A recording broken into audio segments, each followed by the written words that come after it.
Hi, everyone. This is Heben. I'm Tracy. And welcome to another round with Heben and Tracy. Happy noise? I don't know if I should make a happy noise. This week has been a lot. I know. So I still can't believe that it happened, but Prince has passed away. We'll be talking more in-depthly about Prince and his legacy on next week's episode. And we'll also have some thoughts on Beyonce's Lemonade. In like 2 days, the whole world changed. We have felt every single emotion. Yes. Yeah.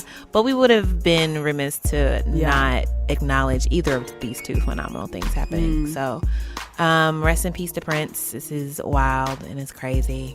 And to everybody listening, if you're still sad and upset, which you probably are, know that it is okay to push pause on your grief and treat yourself to an hour of joy. So hopefully you'll be able to settle in with us and have some fun. So who do we have on the show today, Trace? Today we have everybody's favorite, yours, mine, and your mama's, Stacy Marie Ishmael for Stacy's Career Corner. Yes. She'll be teaching us things as usual. And then we have an interview with the one, the only, Daveed Diggs of Hamilton fame. Ooh. I'm gonna go get cute first. Okay. So Daveed is a rapper and actor. You probably know him best from his 2 roles in Hamilton. He said, give me 2 roles because one is not enough. He plays both Lafayette and Thomas Jefferson. And you know how we feel about Hamilton, so this is going to be a lot of fun. And we're going to talk to him about his rap group Clipping, which if you've never heard of them before, we're going to fix that for you. And you're welcome in advance. To quote Daveed as Jefferson, if you don't know, now you know, Mr. President. You're welcome, everyone. Oh, also, this was recorded in a pre-Lemonade world. So that is important. If during any discussion of Beyonce, you're like, how dare they not mention Lemonade? It's because we didn't know what Lemonade was then. We lived in a pre-Lemonade world, and we have improved our lives now. I refer to them as the Dark Ages. Okay, I'll allow it. It's just the me thing that I like to do.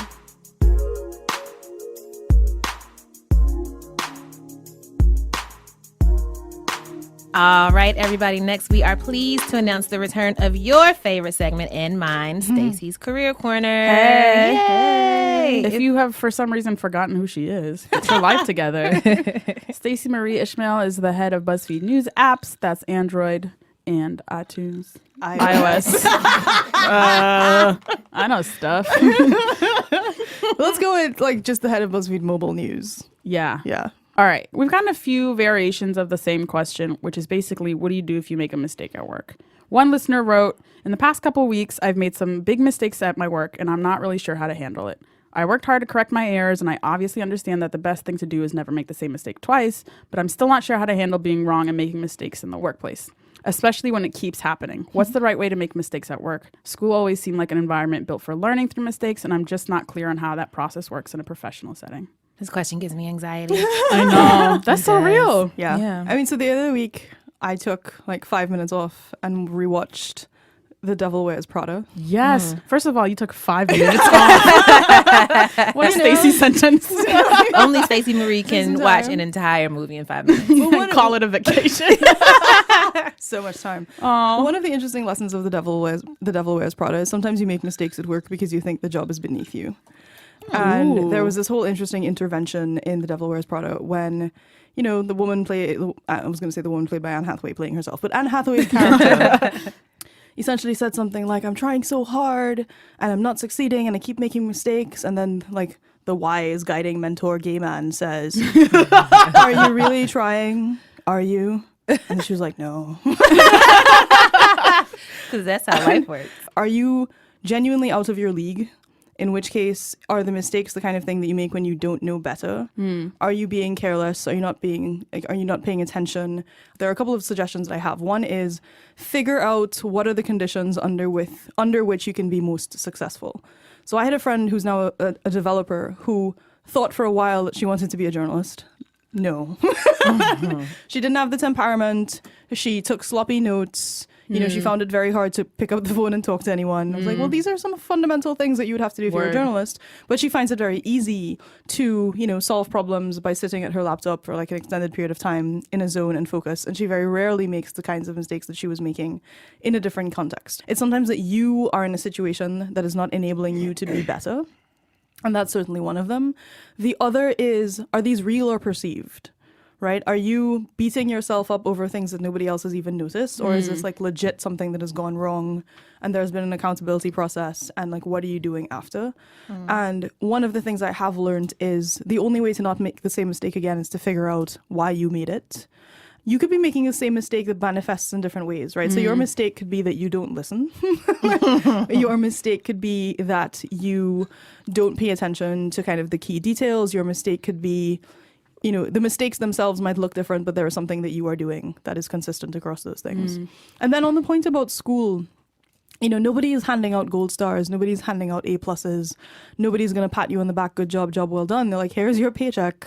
Like, you have not been fired today. Yeah. Oh, that's so depressing. Carry on. I mean, you know, corporate life is rough. And so this obsession with hoping that someone will tell you what you are doing wrong, often that conversation only comes when they are sick of, when they're about to fire you, right? Like you can't rely on somebody else being the one to say, these are the things that you can be doing better. And that can be stressful because in a school environment, you know, you've got your teacher, you've got the grade on this thing, you have very tangible issues that you can turn to and look at and say, okay, like this is how I could have done that better.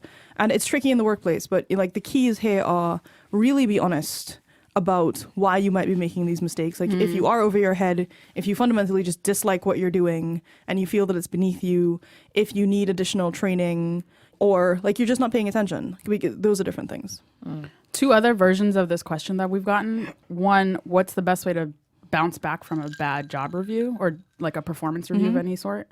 And sort of like a question about confidence, which is like, once you do make these mistakes, that does shake your confidence. Totally. Like, how do you navigate a workspace once you've been shaken? Give yourself in that way? something really easy that you can succeed at. Like whenever you've had a really bad stretch and you feel like you can't even put your clothes on properly, you know, I find it like in life, but also in the workplace, is just like know that there is something that you can do well, almost effortlessly, and do that. Oh my gosh. Because sometimes you just need to like dig yourself out of this hole by getting something right.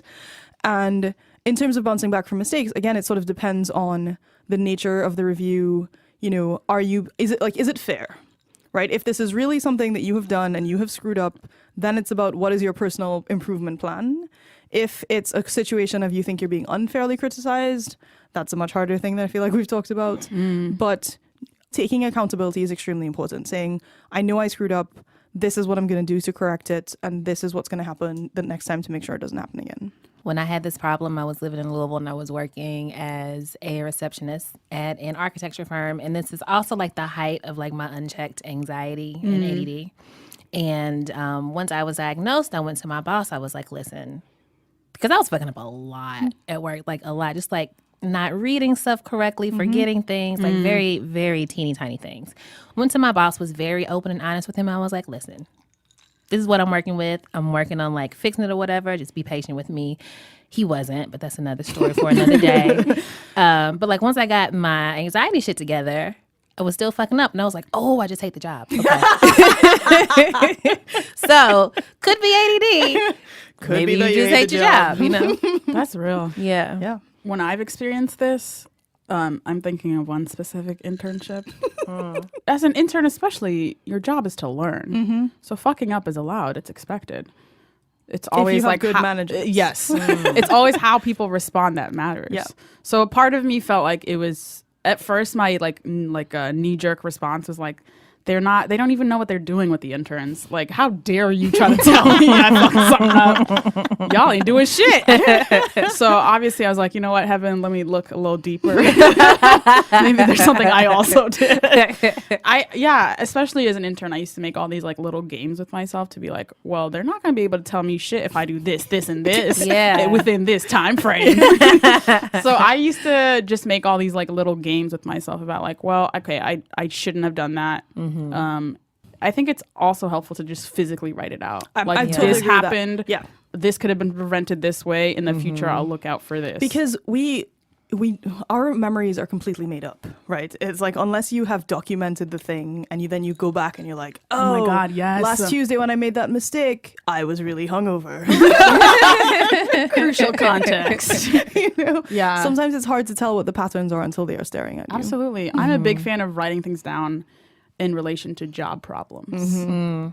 You will not want... in a format so that you could accidentally send to the Oh, entire no. Right. Keep that away from everyone. Yeah. I feel like I've learned shit just now, honestly. I know I've made Write some things down, mistakes. be self-aware, and ask yourself whether you actually hate your job. Word. Right. Oh, Stacy, thank you as always for your wisdom. Always a pleasure. I'm ready to go out in the world and be great. I'm Go write ready to some never stuff make down. a mistake. As always, you can find Stacy Marie at S_M_I. she's about that underscore life. Same underscore. And you can follow her work at the BuzzFeed News apps on iOS and Android. There you go. Thank you.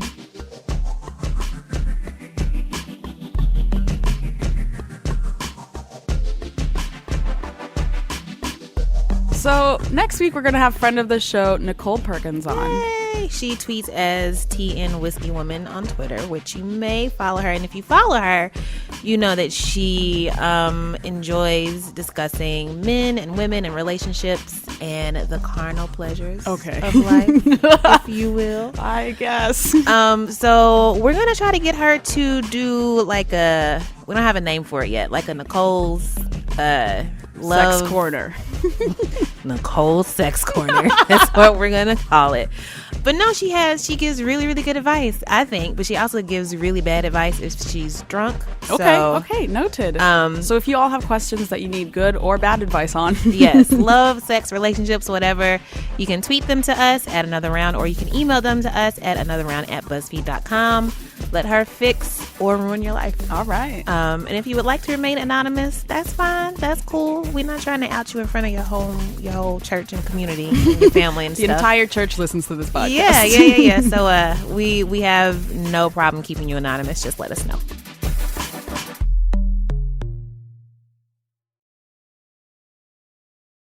We, per usual, are very, very excited about our interviews, but today we are especially excited because we have the one and only David Diggs on the show. If for some reason you don't know who this man is, listen, I don't know what to tell you. It's probably too late for you. You should probably just retire, just like move From into life. Yeah, just go sit down somewhere for the rest of your life. But if you don't know who he is, I don't co-sign that. he's much kinder than I. Actor and rapper from Oakland, he plays both Thomas Jefferson and Lafayette in the hit stage play Hamilton, which is the play that your friends cannot stop quoting, myself included. And like, I'm looking at the curls right now, y'all, and it's just, we're gonna have to have an entire conversation about your regimen. Yes. Help. It's Girls gonna are be so popping. disappointing. It's gonna be a brief conversation. Welcome to the show, Mr. David Diggs. Thank you so much. I'm really happy to Yo, be we're here. so excited to have you. How are you? I'm great. We just did a bunch of rap songs in the Yeah. cafeteria. Welcome to BuzzFeed. That's real cool. Yeah, and you can see the video on BuzzFeed's Facebook page. We'll post a link. And it'll be in the newsletter. So, David, when did you fall in love with performing? So when I was very young, maybe in fourth grade, I had a teacher who, Miss Engelman, shout out to Miss Engelman. I don't know if she's still teaching, but at Marina Elementary School. And she used to have us memorize poems every week, which is a really great thing to have kids do.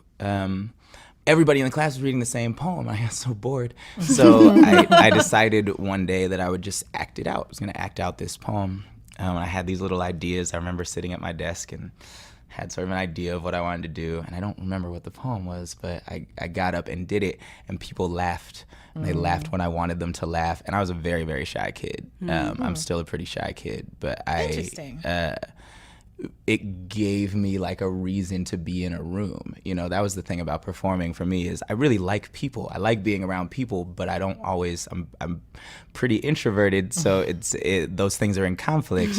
So performing gives me a reason to be there. It gives me things to say. It gives me something to do. I know what to do with my hands. I remember that feeling. I remember that feeling of being powerful and of being able to get people to do a thing because it was what I wanted them to do. That was the thing about laughter. I didn't know. It was I wanted them to laugh and they laughed, cause and effect. That was real cool.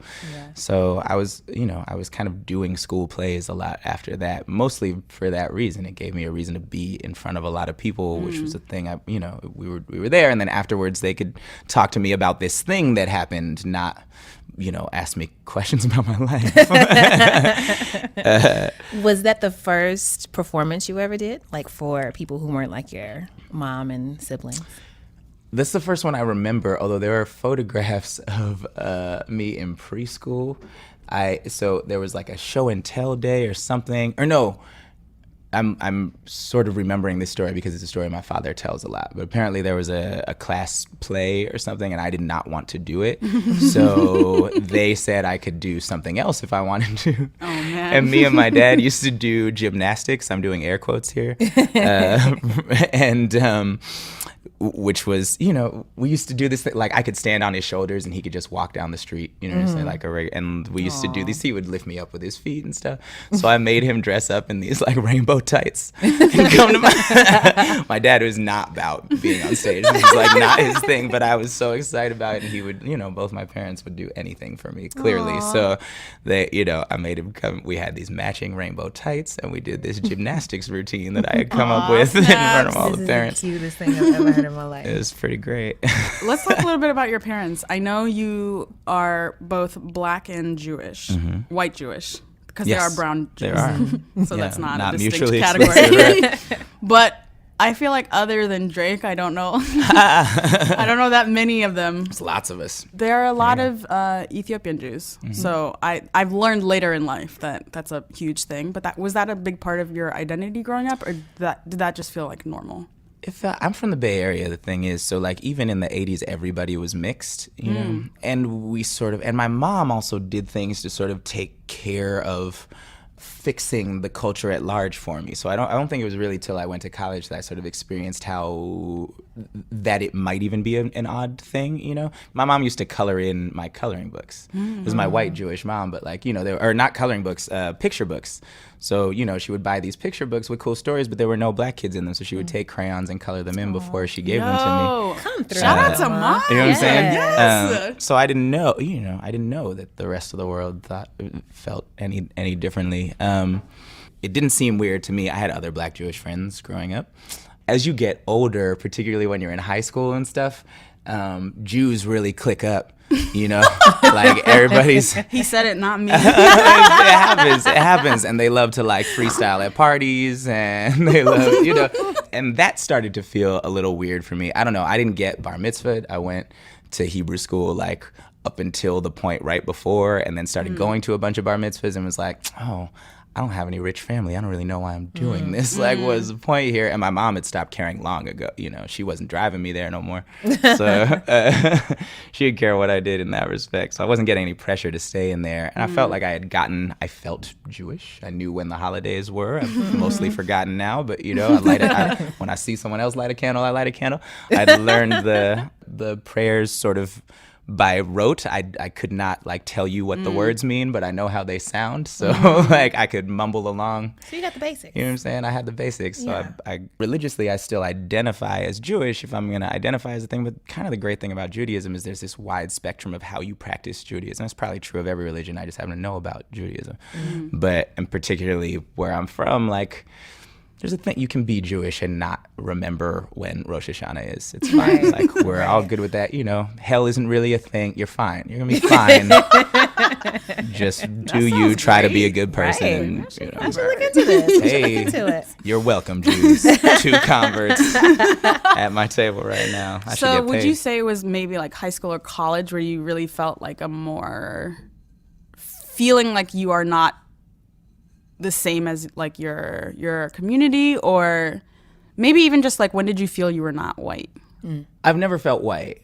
I've always like, when you're forced to check a box, I guess I've always checked black or African American. You get that very early. I was followed in stores early on, like, very Word. young, like all that stuff, all the stuff that you get from being a black kid. Like I got all that, even in the Bay Area. But so I used to be very careful to identify as mixed, and now I guess I'm less careful to do that. Why do you think that is? I'm not sure. I'm just like thinking about this now as you say it. I don't really know. Because sometimes it requires a conversation maybe that I don't want to have, I guess. I don't know. Because I can pass for black. Like, that's the cooler one. And like, you know what I'm saying? So You're not wrong. and You're not wrong. so like I walk into a room and people are like, yeah, that black You guy. get the head That's nod. what I'm saying. I get the thing. What's up, man? What's up? I know you went to Brown. I did. What was Brown like? Crazy, man. it was interesting. So I went on a visit. I remember the track team brought me out to visit and like show me the facilities, and I spent like a couple of nights there. There was this crazy thing that happened when I was there for my recruiting trip, which was that every single black person I walked by said, "What's up?" to me. Either with a fancy handshake or Very just with a head nod. You know, Yes, a little nod. Yeah. The nod is real. But there was this acknowledgement, and it weirded me out really. At first, I was like, I don't know you. You know what I'm saying? And where I'm from, you don't make unnecessary eye contact with a motherfucker you don't know. So that was the first time you experienced the head nod. I had experienced the head nod from people who, if we had at least like spent time in the grocery store together or something, but like these would I've never been here before. Like I don't know you at all. Right. Oh, and I was like, this is like a black thing. This is what we do. Like just every black person you have to acknowledge. What if I don't like you? Like, you know, what if I don't really fuck with you like that? So also, you're in Providence, Rhode Island. I know. I didn't know anything about any of this. So when I finally got there for real, and I had been indoctrinated after a couple of years, I found myself doing it, and I was like, oh fuck, you're an endangered species. That's why you do it. Like if you see another unicorn, you're gonna be like, what's up, unicorn? Look at us, we're both unicorns. We out here. Yeah. Here's the other crazy thing about that dynamic at Brown for me was like, so when I went there, only a quarter, this was before they had gone totally need blind. And so the statistic I found out at some point that only a quarter of the student body there at all were on any sort of financial aid. And that school was dumb expensive, right? Yeah. So like, and I went there, and this is, I try to say this all the time whenever I get the chance. It was cheaper for me to go there than it was for me to go to a state school. I ended up coming out of college with fewer loans, and my parents paid less money. That is the dirty secret that they don't tell poor kids about Ivy League schools with big endowments, is if they want you to go there, they can make it possible for you to go there. So apply to your Ivy League schools. Yes. I tell people all this all the time too. Right. I had the exact same experience. Yeah.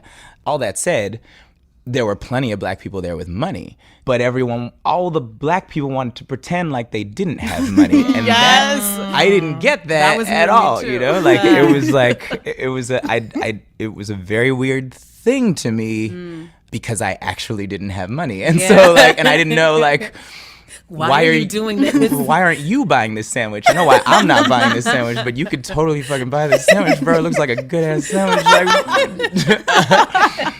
man, that's so real. Yeah, but that's, the race politics in college are so crazy because all of the politics in college are crazy, right? You're like trying to figure out who the fuck you are, and then you also have to like deal with other people doing the same thing. It's a weird thing to thrust an 18-year-old into. Did the acting and rapping come?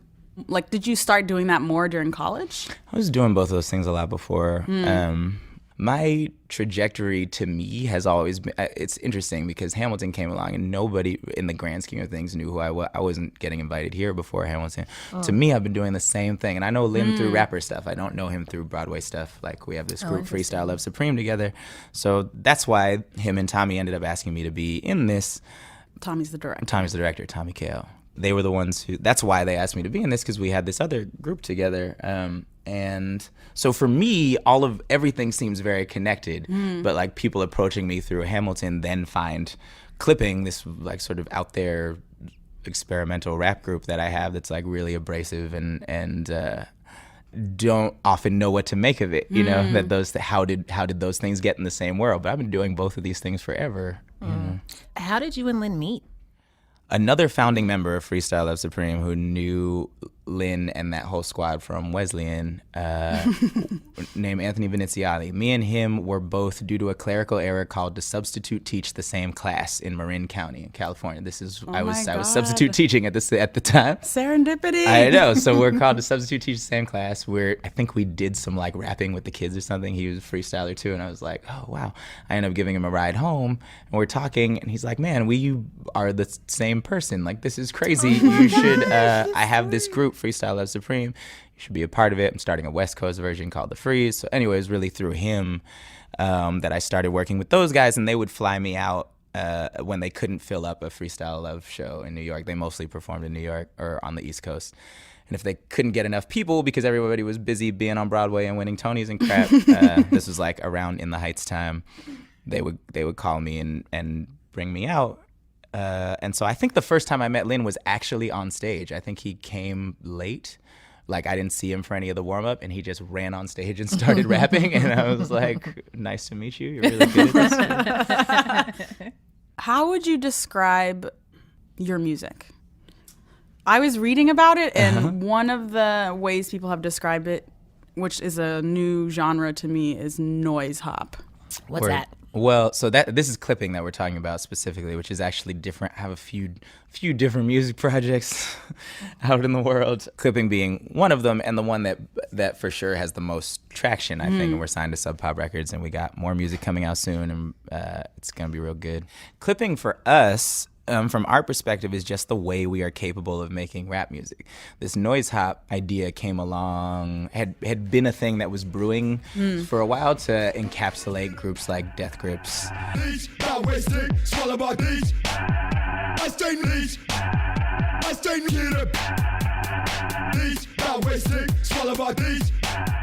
This article that I was reading in Noisy, it kind of suggested Yeezus was like noise hop's crossover moment. Right. Do you feel like that's accurate? I guess so. I don't know if that's what Kanye was trying to do or not. You know what I'm saying? I don't know if he was trying to be the flag bearer for that movement or not. Maybe he was, but certainly like a lot of the things that are characteristic of noise hop songs are in there, and that there's plenty of distortion. There's like sounds that are not necessarily what you would normally think of as drum sounds, or the drums are like highly distorted. Yeezy season approaching. Fuck whatever y'all been hearing. Fuck whatever y'all been wearing. A monster about to come alive. Clipping is like, we didn't know about any of that stuff when we started making this music.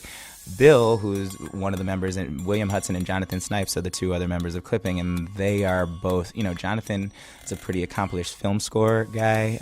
They're both sound designers. That makes a lot of sense. Right. And they both have had noise projects, like straight noise, not noise hop. Holla out your city if you ride for it. Let them know why you died for it. Same reason all these riders get high, so it's all medicinal. Now what you want, buy, homie? Buy, bitch, mob shit, boss talk. So those are the techniques that we're using, and the basic rules of clipping that we occasionally break are no drum sounds. We don't use any pre-made drum sounds. So if there's a thing that sounds like a drum, it's either a thing that we went and found a field recording, like we went and that song Work has us smashing cinder blocks on the ground and recording that and playing them backwards. Get it in when the stash low and it's no cash. Get it in and you're riding. And the other rule is that there's no first person narrative, so I don't ever rap in the first person. That must be really hard as a rapper. So I thought it would be, and it was maybe at first, and that's because so much of what we think of as rap music does that. It's all about ownership over the fact or fiction that you're telling, right? And it doesn't matter, and it's about the performance of that, right? We're totally fine seeing Rick Ross be a prison guard and like have his raps talk about being a drug cartel. Yeah. Like I think those of us who actually listen to it understand that there is an element of fantasy and that's fine, but it is still in the first person, and the character of Rick Ross, who is this totally larger than life character, raps in the first person. But the interesting thing about not doing that is that it opens up a whole lot of other storytelling options that I didn't really think about were being there before. And the coolest thing for me that it allows me to do is really do things that feel very cinematic to me. Ooh, like what? Like there's a song Inside Out. The middle verse of that goes, Donald Duck, Sunny D, Tampico, Capri Sun, Orange Couch, Plastic Wrap, What's Happening Rerun. Oak frame, hologram, Jesus portrait. Brown shag carpet, broken screen door to the back porch. Pipes in the toilet, gurgle every 6 minutes like clockwork. Grandfather's clock not working, great grandmama's crock pot chock full of stew meat. Who me said a speech bubble on a dog on a Sunday morning, comic clipped and stuck up to the fridge with big chip bag magnet, big chip stacked in the armoire. Behind glass where the dominoes and the bicycle cards are, and the thick yellow and crystal tumblers. One sits on the table with a single ice cube melting into a thimble full of Jack Daniels. The telephone receiver hangs, swinging by the cord. And the front door is swinging wide open accordingly, and the big block engine turning over in the Caprice that's pulling out of the driveway, letting the tires screech. And this is a song. Excuse me. Oh my God! Jesus! So, but this is a song that's essentially about a murder, but I got to freeze frame this one person after somebody had gone running out of the house after getting a phone call, right? So we just get to see this telephone receiver swinging. We get to see the unfinished Jack Daniels with the single ice cube, and we get to see all these markers of this is really in actuality, what I'm describing is my grandmother's house, that the Jesus portrait, but like that's not important to clipping. There's no person there. So, but those are the visual cues that I was using. So the dominoes in the armoire, like all of these things, we get to really see this scene, and that to me feels like so cinematic and cool. And it's in a rap song, and rap is totally capable of handling that. And I'm not the first person to do that, but that's what eliminating the first person forces you to do. Find ways to really expand moments. Storm coming. Everybody inside. There's a war coming. Stack your bread, get high, gotta pour something. Out for the homies. Turn that beat up. Get loaded. It's a murder on the outside. Everybody inside. Murder on the outside. Everybody. So you have this web series called Hobbs and Me with your friend Raphael Casal. Hey. That was a live action version of the Calvin and Hobbes strip, the Calvin comic Hobbes strip. is so good. So for people who don't know, Hobbes is based off Thomas Hobbes, the 17th century philosopher. Right. Were you influenced by him philosophically? I feel like your lyrics are pretty nihilistic. That's interesting. Yeah, what a great thing to say. I don't think of them as nihilistic. I'm a pretty hopeful person, but you're right. I totally You see identify that. as a hopeful person? I do. I'm an Interesting. optimist, but I guess my songs are not always. But so many of those songs are about the present, I don't really talk about my aspirations for the future that much. But in any case, I think I'm more influenced by Hobbes the tiger than Hobbes the philosopher, but that's the same thing, really, right? So, but yeah, I never thought of that. You're blowing my mind right now. I gotta write some happier shit. I mean, I wouldn't say it's necessarily just not happy, just it has a vision of the world that... Have you read Ta-Nehisi Coates' Between the World and Me? I still haven't. I've been reading it in snippets backstage sometimes because Renee has been reading it backstage. When we're off stage together, I make her read out loud. Renee the God, Renee the Queen plays Angelica in Hamilton, and also your fave in The Good Wife. Oh my God. Yeah, so I make her read out loud to me sometimes, but I have it sitting there, but I haven't gotten to it. Right, so I would describe that as nihilistic, but not in any way like just mean and negative. Word. Well, yeah, if you want to associate with me with Coates, that's fine. Do that anytime. I'm really totally fine with that. But yeah, I think, well, also there's a thing that I think rap music does really well, which is a thing that's kind of a black thing. It's kind of a disenfranchised people thing. It's about like partying through the pain, and like the blues are about that too. And there's a long history of that in black music, and rap music does that really well. People, oftentimes get really bent out of shape over gangster rap songs. But like, to me, that's the greatest, I'd spend so much time listening to old Cash Money Records music and stuff. Cash Money That stuff's so good. For the 992. Hey! My friend Bill talks about this from Clipping, talks about this all the time. But there's a revolutionary potential, particularly at that time in the late 90s, of a black man owning a Rolex. That's not who that was for. You know what I'm saying? So people get upset about all the floss and party stuff in those songs, but actually like those are seeds of revolution. And the fact that they were doing that while wearing Dickie suits and driving trucks, like the same things that everybody else was wearing. These are luxury items, but they're luxury items that we are using for ourselves. We're taking this over, and in fact, your sales of that are going to go up because of me. So you have to fucking deal with that. That's real shit. So I think rap music does this thing very well of sort of opening the door to stuff that is fucked up. But I didn't grow up sad. I grew up poor. I did not grow up sad. I was very, very happy. You know what I'm saying? So, the idea of having a party while there's gunshots outside, or of using the actual gunshots for the basis of your party, that's a real thing. Lud and Gun Sounds, that Waka Flocka song is a fucking brilliant song. Shout out to Waka.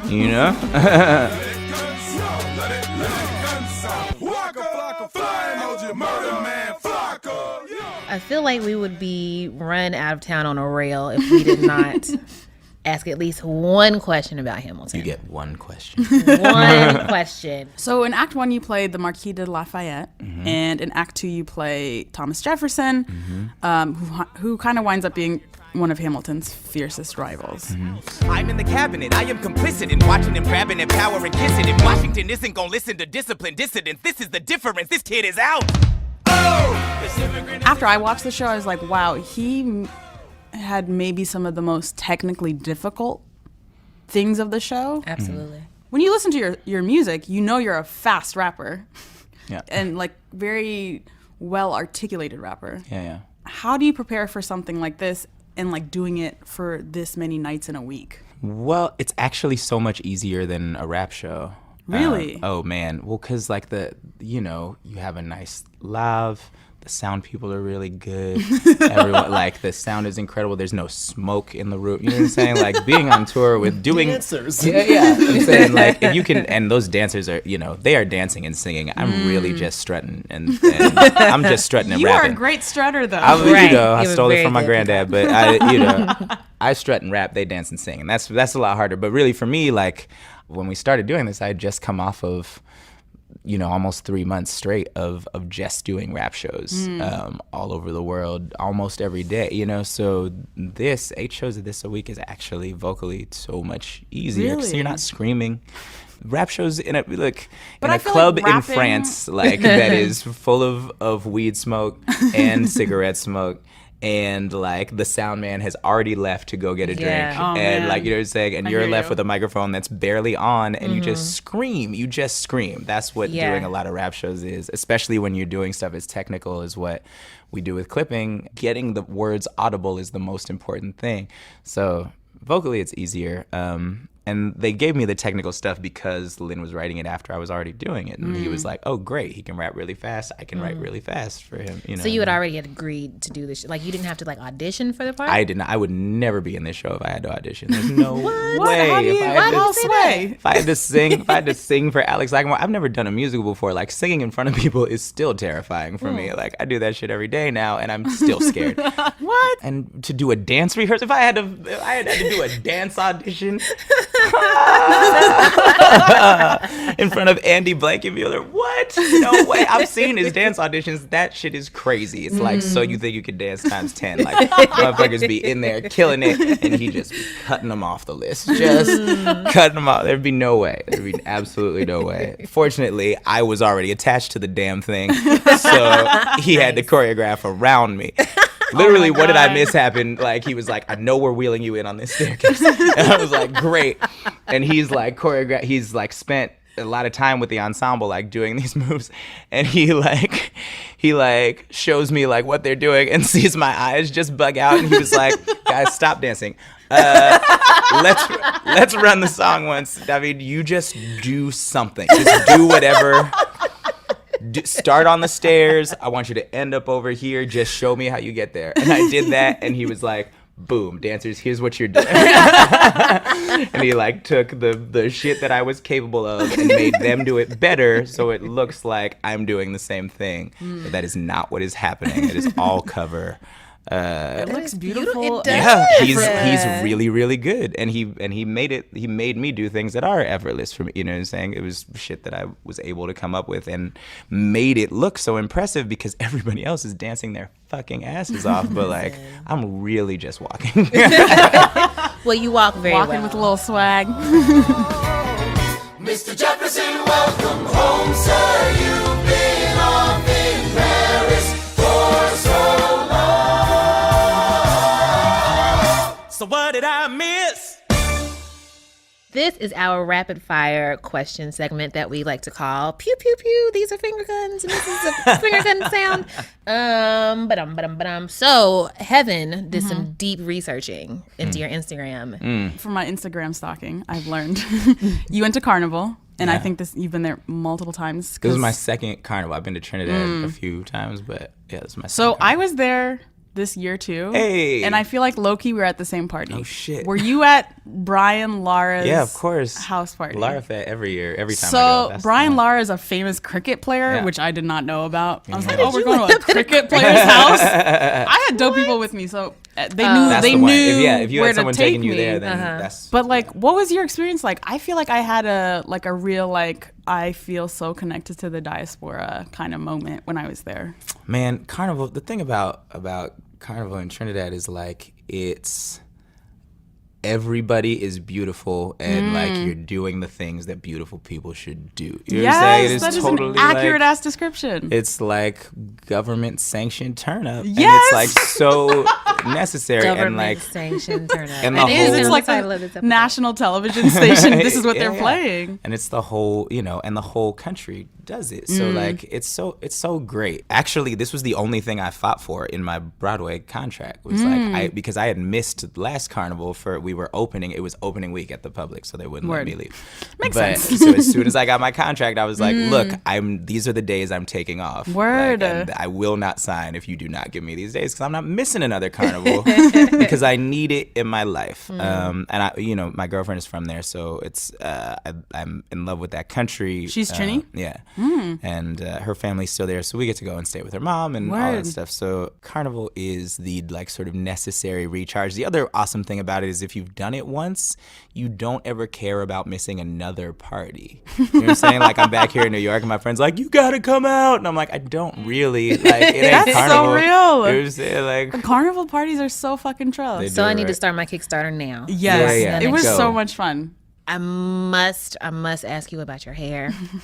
And I also got a special request to ask you about your eyebrows. I don't know what I'm supposed to ask about your eyebrows, I don't but either about how weird they are. no, such- they're so good. Do you jacked. like shape them at all? Nah. Eyebrows on fleek, hair is popping. So Absolutely. what are you doing? I don't know.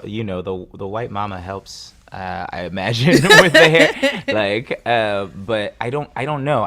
Right now I know my girlfriend is using some shampoo and conditioner that has coconut oil involved in it, so I know I use whatever she buy, like that's whatever's there. So, and I wash my hair very rarely, so maybe that's the secret, like not doing it too often. I feel like very textured hair does better when you Yeah. don't when you're not constantly shampooing and like stripping out all the natural oils. I can talk about hair forever, but I don't I've want to learned bore so much from anybody. you, Tracy. But in the eyebrows, that's so funny because like mine are so weird. They have this one part that doesn't go with the rest of them. It It gives you sticks so much straight up. character. Okay. That's cool. Like I've always been self-conscious of them actually, like my whole life, Well. but not self-conscious enough to do anything about it. Just yeah. So a lot of famous people have stopped by the Hamilton set. Yes. Us included. yes. And Yes. also, Steven Spielberg said you brought so much West Coast Compton flavor to the piece. He did say that. He was only like a few hundred miles south, so it's good. It's all good. I was like, oh, Steven Spielberg knows about West Coast Compton flavor. But also, notably, Beyonce and Jay-Z came. Yeah. What did Beyonce say to you?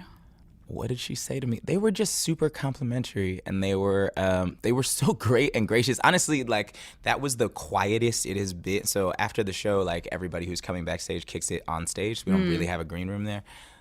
So everyone's just hanging out on stage, and I think because of them, they hadn't let like the friends and family in yet because that's royalty for us, right? I mean, that's like the Right. closest we have to an American actual royalty. king and queen. Yeah. So, and it really was for real like a receiving line. Like we were all just like, nervous oh my just god. listening I to know. what But then they were super sweet and just loved the show. I don't remember exactly what B said to me. I was probably just too busy. I know, but like I was in such a moment. I was sort of shocked.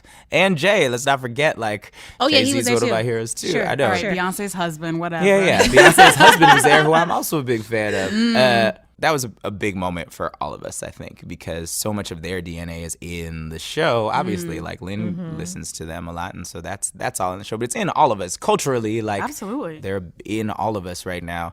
And so having them there was kind of this weird moment, and then having them be complimenting you on the thing that you're doing is kind of like, I don't know. I melted a little bit, and I just I was sort gonna of say didn't I really would say shit. just turn into a puddle and seep into the floorboards, and that would have been it. Damn, feeling like a cold game. I remember when we used to spit that propane, but now they want this cold swag in them skinny jeans. So they pocket these bars and give them niggas brain freeze. Is that cold enough? Mr. David Diggs, I cannot believe that you are here and that you gave us 2 minutes of your precious time. I know. Thank Thank So you. much for having me. This is fun. We Thank should you do it so much another for time. coming through. Where can folks find you? Social media, music. How can people follow and stalk and support you? DavidDiggs.com is the website. Right now, all that's there is this album, Small Things to a Giant. You can get that Awesome. My Twitter's David Diggs, my Instagram's David Diggs, my Facebook's David Diggs. Okay. Nice. So yeah, pretty much those are the places you can find me, or outside of the Hamilton stage door. I'm there every night. Awesome. Matter of fact, break out them brass knuckles and see me, son. Never understand why a sucker with a glass jaw wanna talk so much. So you really think you talk me shit to a squad that go as hard as us? Count our success on the heads of these outdated haters like an abacus. You over there feeling brave, huh? Don't try it. These peasants can't respect the king. So defiant, all with their head flop. I'm a tyrant. Recognize you talking small things to a giant. Small things to a giant. Recognize you talking small things to a giant. Heben, it's that time again. What time is it? Time about a round. Hey. Who or what is your round for this week? I got the Hamilton book.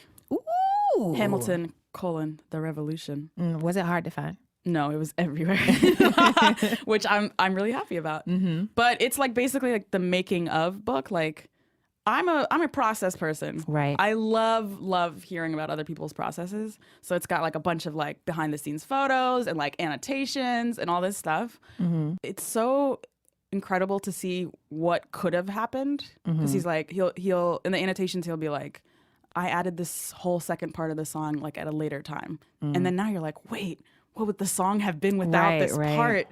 I really like seeing all the tiny decisions that make one big beautiful thing. Mm-hmm. So they talk to like the choreographer, they talk to the director, like you really get to like see what happened, and it's like so infectious. Aww. It's so energizing to see like this thrive, but also like to see how much care was put into it. One of the reasons I really like the book is because it feels a little bit like when comedians laugh at their own jokes. Like they're genuinely tickled by something they said. Aww. It's so nice to see him be like, yeah, I killed that shit. Ooh, look at that pun right there. Look at that assonance. It's just like exciting to see how excited he was about like very, very specific things. Yeah, plus we should be encouraged to praise ourselves and the amazing shit that we make a lot more often. Like, absolutely. oh, so conceited. No, I made something amazing and I'm This is recognizing great. that. Yeah. Yeah. So Good for him. it feels like watching someone be tickled. Good inspiring read. Also, the photos are amazing. I can't wait till I get my autograph copy so I can do the same thing. Wow. Just putting it out there. I haven't even finished. I'm only in Act 1 and I'm loving it. Aw, that is such a good endorsement and review. Thank you. Yeah. I'm not being paid for this. Tracy, who are you buying around for? I am buying around for a musician.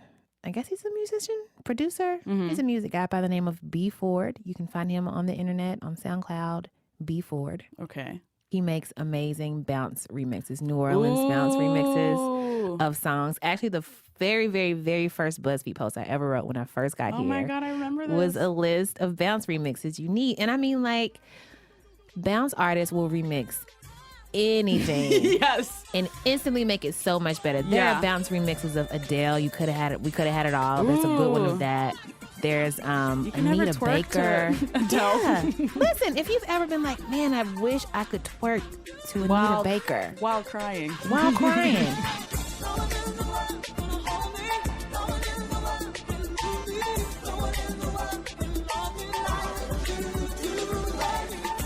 If you Google B Ford, that's just the letter B dot Ford, like the car. You should at least find his SoundCloud. He also has a bunch of stuff on YouTube. His YouTube name is BFord504, which is the area code for New Orleans because he's local. Okay. And one of my absolute favorite covers or remixes is the Reading Rainbow theme. What? It is so good. It is so good. First of all, the original song is bomb. Right, butterfly in the sky. Hey, it's lit. It's lit. And he just like made it litter, right? So I would love to play. Sounds like kitty litter. He made it He litter. just made some litter. I'm sure that he doesn't litter. I'm sure he's a good, upstanding citizen. But I would like to play a portion of this for you. And if you find yourself twerking to the Reading Rainbow theme song, just go with it. Don't feel bad. Don't shame yourself. There's no shame I'm in excited. it. Let's hear a little bit.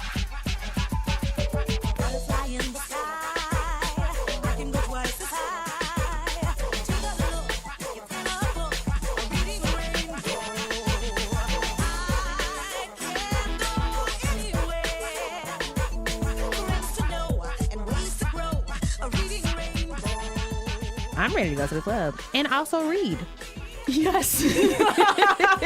Going to the club with a book, the Heben Nigatu story. Yes.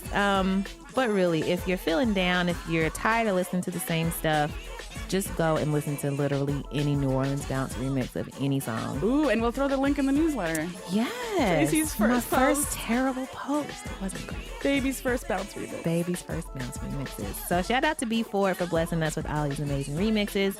Shout out to New Orleans for existing. Brought to you by Ford.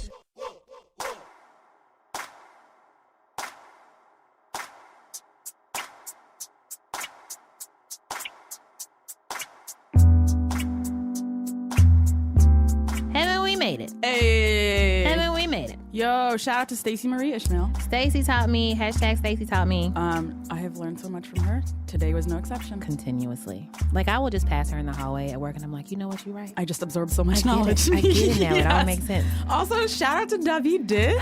Thank you to David. It was an amazing conversation. Thank you for taking time out of your incredibly busy schedule. Yeah. As always, shout out to the Pod Squad. Pod Squad. Yeah. There you go. Yeah, I'm getting a little musical with it. Changing directions. It wasn't good. It was great. Don't you talk about yourself like that. Don't you do it. Thank you, Tracy, Not on my but don't watch. encourage this. No. I will always encourage. This episode was produced by Eleanor Kagan with editorial oversight from Jenna Weiss Berman, with production help from Antonia Serajito, who is our What? new. Who's that? I'm so glad you asked. Oh my she is God. our new producer in the pod. What? Welcome, Antonia. Say hi to Antonia, everyone. And of course, Julia Furlan and Meg Kramer. Thank you to Paul Ruest at Argo Studios, who served us some of the best water I've ever had in my life today. Oh my God, chill. Thank you to our in-house musicians, Miss Jean Gray. You can follow her on Twitter at Jean Greasy. And Mr. Don Will of the Almighty Tanya Morgan. You can follow him on Twitter at DONWILL. Thank you to Heaven. Yo, Tracy, Listen, you be getting me through the you days. don't even got to say. You I just love know. you. I love you. I love you too, girl.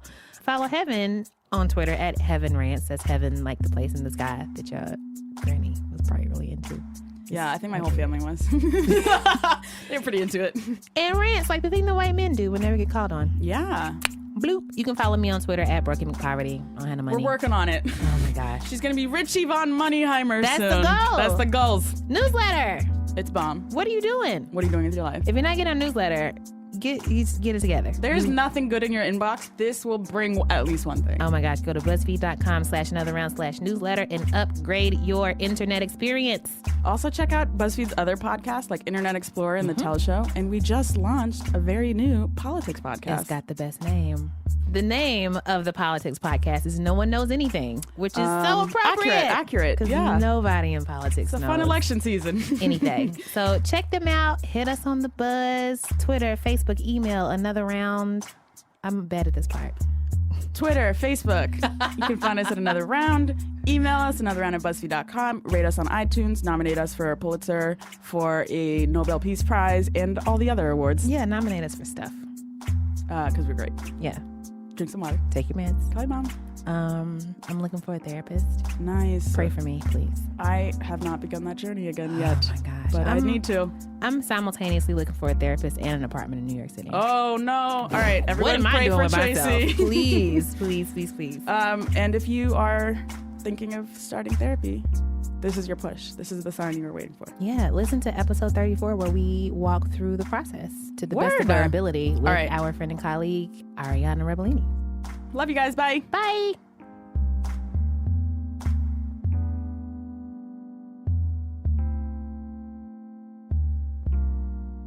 Back on the scene. Crispy and clean. Yo! How you know that song? How you know that song? Because everyone knows it. It was in a Literally fucking everybody like does. Kia commercial with a fucking hamster. Speaking of. Speaking of hamsters.